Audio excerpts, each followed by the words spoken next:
પાણી ન આવતા સરપંચે એક અનોખો જ માર્ગ અપનાવ્યો। મહિલા સરપંચ પરિવાર સાથે પુરવઠા કચેરીએ પહોંચ્યા હતા। માણિકપુર ગામે છેલ્લા 20 દિવસથી પાણીનો કકળાટ ચાલી રહ્યો છે। બાળકોને પુરવઠા ઓફિસે પાણીથી નવડાવ્યા।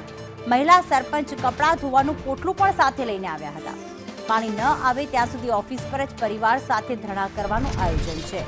સમસ્યાનો ઉકેલ ન આવતા સરપંચે એક અનોખો જ માર્ગ અપનાવ્યો અને તેઓ કપડાં ધોવાનું પોટલું લઈને પણ ત્યાં પહોંચ્યા હતા। ત્યાં કચેરીએ બાળકોને નવડાવ્યા પણ હતા।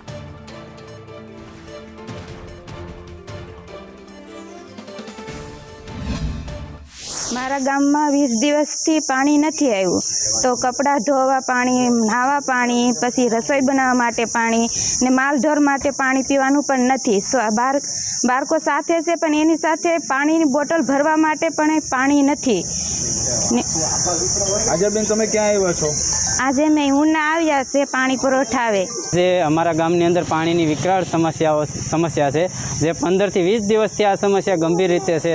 અહીંયા કાલે પણ મેં રજૂઆત કરેલી કે ભાઈ પાણીની આવી સમસ્યા છે, તો લાઈન તૂટેલી છે એવો મેસેજ આપેલો। તો લાઈન તૂટ્યા પછી પણ પાણી આપવાની જે એણે ખાતરી આપેલી કાલે કે અમે પાણી રાતે આપી દઈશું, જેથી કરીને તમારે પ્રસંગ છે તે પ્રસંગ પહેલાં તમારે પાણી ગામમાં વિતરણ થઈ જાય, પણ આજે સુધી એ પાણી પહોંચેલું